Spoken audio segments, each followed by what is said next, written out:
This meeting is being recorded. All right. So good afternoon or good morning to you all in the East Coast, and it's afternoon for David in Manchester, England, UK. Welcome all. My name is Derek Lackey. I'm the chairman of the Response Marketing Association, and I'm also the managing director of Newport Thompson, a privacy agency. We help clients with compliance to all these new data protection laws. And my co-host is David McInerney. Is the commercial manager for Serenus, which is an exceptional consent management platform, software as a service, based in the UK, but operating globally. Welcome, David. Thanks, Derek. So I think, Derek, if we can sort of because these are designed to be grab a coffee, let's sit down and just have a quick chat. So one of the things I wanted to cover off, we'll start with today, is that we're hearing about a lot of changes in Canadian privacy landscape, but what specifically is changing? And I guess that's a moving goalpost as well, isn't it, really? It actually is. Federally, we have the Minister Champagne has just introduced something called Bill C-27, which covers changes to PIPEDA. It takes the privacy out of PIPEDA and puts it out on its own in an act called Consumer Privacy Protection Act, CPPA. And that's being proposed now. It will go through some changes, I believe, between now and the fall. But they added an AI bill to that, David, an artificial intelligence. And I think the purpose is to drag through the privacy law. So they're going to use the fact that we're going to be the first country in the world, or one of the first, to introduce an artificial intelligence act. And they're going to use that to pull through the Privacy Act, even though it's mediocre. It doesn't truly protect citizens' data, sorry. And it doesn't really help with the obligations of business. So it's kind of nobody's winning in this one, in my opinion. And then there's the more urgent one, which is Quebec has passed a law last September called Bill 64. And that Bill 64 affected 21 different acts in Quebec. The main two that we're concerned about is the Data Protection Act for the private sector, and then the Data Protection Act for the public bodies. And what we're really talking about today is the Public Sector Act. And so what organizations have to be concerned about beginning this September. The first pieces are coming into force this September.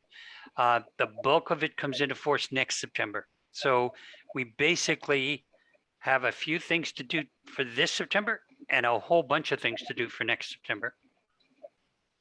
Right. Okay. And what are those new obligations, Derek? What are the requirements? Well, the first the Quebec law is very prescriptive. There's a lot of you must do this in it, and one of it is you must have a privacy management program, and you must document all of your policies and procedures that help you comply with this law, is the way they've worded it.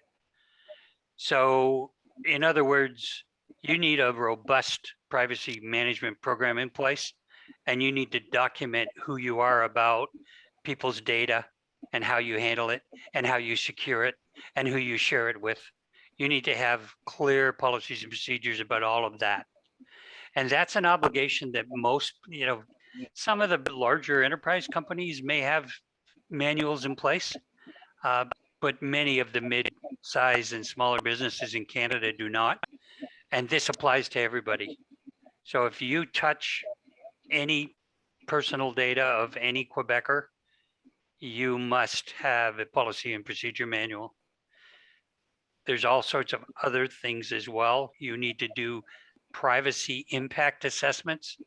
So when you add new software in, or you make substantial changes to your network or the way you manage data internally, you actually have to do an assessment of what impact might that have on the individuals that you hold data on, and what are you doing to minimize any impact on them. So Quebec has taken this very seriously. Also, there's a transfer rules. You cannot transfer Quebec citizens' data outside Quebec without their consent or knowledge.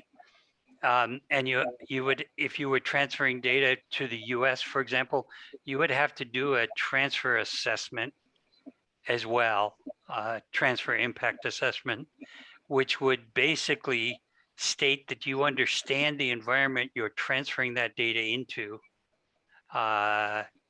and that you are taking responsibility for it, which, as you know, David, it would be hard for somebody in the EU or the UK under the GDPR to transfer data to the US and be responsible for it, because the US has a completely different set of rules as to what can and can't be done with personal data.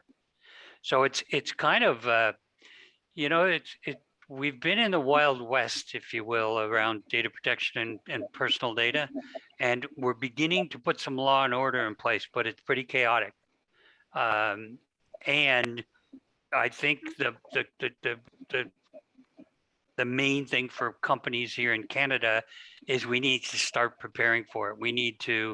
We've been watching what's going on around the world, but now it's our turn, and it's arriving here on our shores. And we have to start making changes to the way we collect, use, disclose, and even delete. So there's retention standards now. There are clear statements of purpose that have to happen at the point of collection. There's all sorts of rules now around consent. So you have to, talk about. The shift with the Quebec legislation is that you have to prove that you have obtained the consent in a meaningful way. Is that right? Yeah, it is interesting because even the GDPR, as tough as it is for businesses to use personal data under the GDPR, there is something called legitimate interest. So there are 6 lawful bases for processing personal data. One is consent. 3 of them. Sorry, am I breaking up at all, David? Froze there for a moment, Derek. So yeah, I just got a notice saying my connection was unstable. yeah. The 6th lawful basis of processing under the GDPR, 3 of them are available to the private sector: consent, contractual, and legitimate interest. And as you know, 95% of the business being done in the EU and the UK is under the legitimate interest banner. Absolutely. Yeah. And it was actually recommended when GDPR first came out that most companies use legitimate interest rather than consent. Consent was actually the last thing you want to use. And the data protection authorities actually stated that early on in the GDPR. For some strange reason, Quebec left that out. Quebec did not include legitimate interest. So the only 2 choices you have in Quebec are consent or contractual. Now, there is one out that I want to make sure, because I know we've got a few publishers on the line, and I'm going to speak to the publishers directly here. Section 1 of the new Act respecting the protection of personal information in the private sector is the actual name. We call it PPIPS, or the Private Sector Act for short.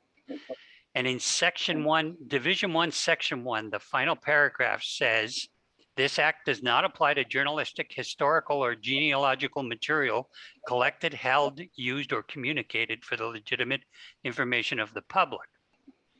And it goes on to say, Divisions 1 and 2 of this act do not apply to personal information which by law is public, nor do they apply to the personal information concerning the performance of duties within an enterprise by the person concerned, such as a person's name, title, and duties, as well as the address, email address, and telephone number of the person's place of work. So what that says to me, and a couple of lawyers that I've asked for interpretation, is there's a a significant B2B carve out. So as long as you're using their personal data in regard concerning the performance of duties within the enterprise. So if you're a B2B publisher and you're sending people industry information that helps them do their job, you can carry on. It's a fairly significant B2B carve out. And I think it should make most publishers sleep a little bit better, because PPIPS will not apply directly to them. Now, having said that, I would advise my publishing clients to try to, wherever possible, collect the business email address of the individual rather than their Gmail or their personal account. It just keeps it just a little cleaner. Now, if I'm sure that a lawyer could argue that even though you were using their personal email address, you were acting in, I'll read the phrase again, you were acting concerning the performance of duties within an enterprise by the person concerned. So, so that's one little kind of interesting tidbit that kind of might be worth a few people who are on the calls time for even being on the call. That's interesting, Derek. So, Derek, so, you know, when they're collecting that consent, do you know, organizations, do they need to be able to, how would they document that? I mean, I know that your work would involve them helping them to get to that policy status, but how are you advising people to sort of document and to hold that information? Is it? Well, it's very interesting, because until all these data protection laws have popped up, there's been no sound reason other than your company wanting to really organize their data and truly honor their consumers. There's been no reason to track and record consent in an immutable way. There is now. There legally is a need to, and most of us don't have a process to do that. And that's one of the things I love about your solution, David, at Serenus, is when you connect to everywhere a company holds data, you can then offer a portal where the consumer can go in and say, yes, it's okay to do this, but it's not okay to do that. In all the different categories you're looking for consent for, with all the proper language, so that you meet all the regulatory compliance. It's a beautiful, well-designed system. And I know that you guys designed and implemented this system long before these data protection laws came along. You were doing it for companies who wanted to, you know, take consent to that level, right? Yeah, absolutely. We were doing it for, we were actually doing it for the Canadian government in the outset, because you were trailblazers 15, 20 years ago in terms of legislation, and then it kind of stopped, and we're seeing you sort of revamping or updating that legislation now as a result of the rest of the world, I guess, or other territories getting ahead of you in terms of how data is regulated in other territories. So it's interesting that it's kind of come full circle, and we're sort of looking at reintroducing a solution back into a territory that spawned Cassie, as it were, in a sense, when the GDPR came along. Yeah, that is kind of ironic. Yeah. It's really interesting that it's kind of gone full circle there. But I mean, we're playing in a global space, but I think that with any solution that any organization looks to implement, that the organization needs to be looking at it from the point of view from the consumer or the end user, and to give them that transparency and choice, I think is key to them engaging with their consumer in a better way. What better way of engaging your consumer by giving them the choice of how they choose how they're marketed to. If that makes sense. Yeah, no, It's quite that's a perfect. powerful That's thing, a great really. way to state it. Yeah, yeah. Actually, the Office of the Privacy Commissioner put out, I think about 2 years ago, um, 7 principles for collecting meaningful consent. Yeah. And one of the things I loved about Serenus is that it ticked all those boxes.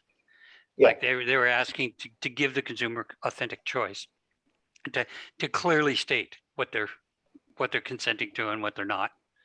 So the statement of purpose has to be dead clear. If you look at all Yeah. these laws, Bill C-27 for federal, as well as Bill 64, which changed the Public Sector Act, they actually made that part of the law. So when you're collecting data under these new laws, you have to state a clear statement of purpose and retention and who you're going to share it with. Now that's very different, yeah, right? yeah. And you advise people how to position that or how to make those statements so they're meaningful in that sort of at that point of collection. Yeah, I think what this is going to mean for all companies, all sizes, all industries, is that the use of personal data has to be far more thought through than it was for the last 20 years. We have to think this through. We have to understand the implications of what happens if anything happens to this data. We have to understand, okay, technology allows me to do this, but should I do this? And I think we didn't ask those questions in the first 20 years of digital. And I think we're now paying the price for it. And we all set up our systems to be that way, of just do what technology allows us to do rather than what we should do with people's personal information. And so this is going to feel like a real swing of the pendulum for a lot of companies.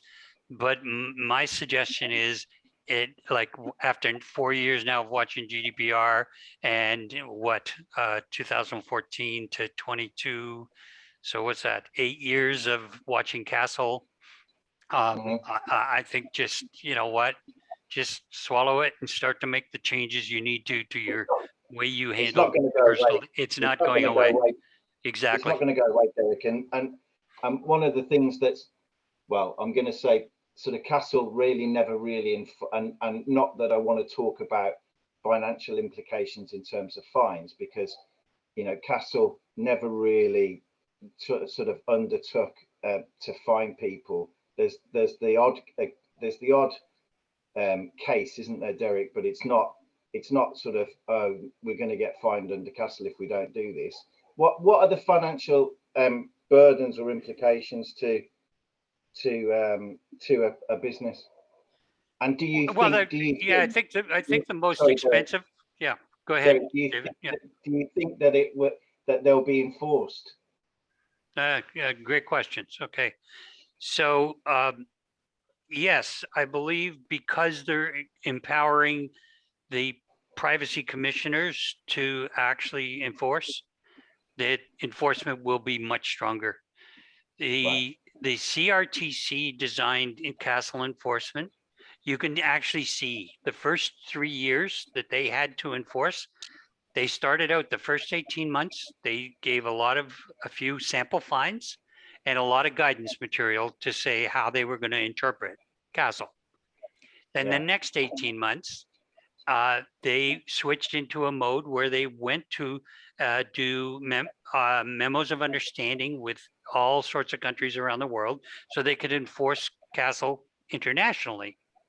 And then that literally 3 weeks before the prior right of action, which was the primary enforcement tool, was to kick in, Minister Baines pulled it. And the CRTC then just threw their hands up and said, if you don't give us the tools to enforce this law, then, you know, we're pretty busy.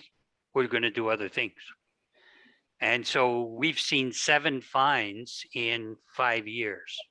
So since that happened, we've only seen, and I'm sorry, I'm not even going to say that. There wasn't 7 fines. There were 7 actions. 3 of them didn't have a fine attached to them. So there's Right, only okay. really been 4 fines. But speaking to the enforcement, we believe the CAI, which is the Access to Information Officer or Commissioner in Quebec, is going to be very aggressive out of the gate. Right. And we believe that the Office of the Privacy Commissioner, when the federal law comes down, you will see a lot of investigations, and they have to crack down on this. We've been getting away with far too much for far too long. And I think Yeah, you are going to see strong enforcement. They have the ability under the Quebec law to fine up to 25 million or 4% of your gross revenue worldwide. Now, okay. in fairness, Castle had a $10 million cap, and we've never seen a fine close to that. The biggest fine we've seen under Castle is to budget Avis and their parent company a total of $1 million each, for a total of $3 million. That's the biggest fine we've seen under Castle. But the CAI and the Office of the Privacy Commissioner will be able to, the CAI will be able to fine directly. The Office of the Privacy Commissioner will have to go through a tribunal, but they'll do the investigation and make the recommendation to the tribunal, and the tribunal will actually issue the fine. We're not sure. We're not sure why they put that step in there, but that's what they're proposing. Well, we've never, we've always sort of engaged with clients, Derek, that see this as an opportunity, and we've said that before together, haven't we? That yes, it's an opportunity for an organisation to have a better engagement and a better understanding of their end user or consumer, and that's the way you should be looking at it. Not, oh, here's a stick I'm going to beat you with because they're going to fine you if you don't do it this way. That's not a way. It's an opportunity, isn't it? You see it as an opportunity. You've got to do it anyway. So why not do it in a way that benefits your organisation? Yeah, the drive for profits, I think, has had companies do things they might not have done otherwise. And I think that these laws are going to, basically change some of that behavior. And I like it because as long as we're all playing by the same rules, we're all good. Yeah, we can all live with it if we're all playing by the same rules. And the fact that there's been no rules has caused that Wild West out there. And, companies really feel like they've got to do it this way, or they're going to be left behind. So I like that there's going to be guardrails in place. Even the US has an act, a federal act on the books right now that it looks like it's got a chance of passing, which, a year ago, we all would have said there's no way there's going to be a federal privacy law. But I just read this morning that the UK did a deal with Korea. That's a data, basically a data protection agreement between the UK, and that's going to allow for free trade between the countries. And I think that that's the biggest thing, is that if Canada doesn't change our laws, we are no longer going to be adequate with the EU, and it's going to affect trillions of dollars worth of trade. It just, it's become a must rather than a nice to have.